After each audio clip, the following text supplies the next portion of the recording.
Stepping up a level now.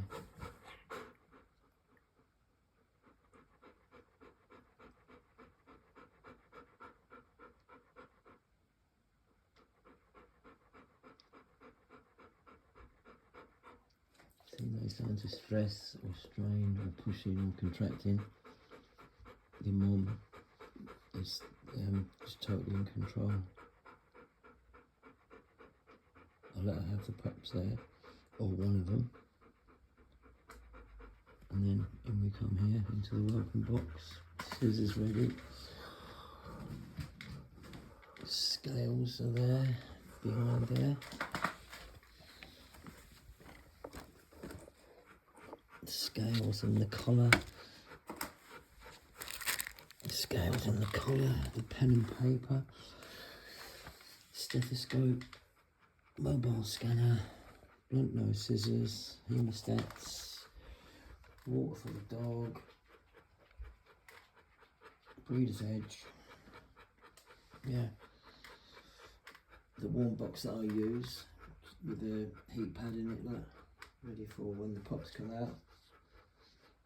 Get them on one, and then as soon as another puppy is expected, I just quickly move them into there, out of the way, because these are big girls, and I just don't want them treading on the little puppies. But I'm guessing the puppies are going to be about 600 grams, 650. Yeah, we're going along nice now, progressing well.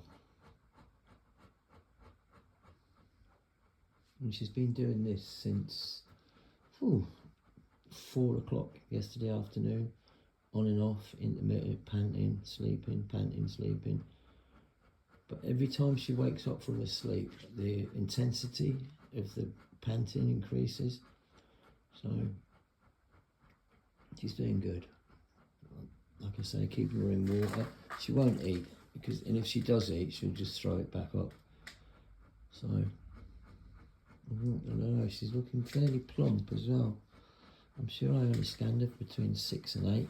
Let's see how we get on. So yeah, all together, the lead, take her out, the birthing, the towel that I use, everything. Everything's under control. See you soon, guys.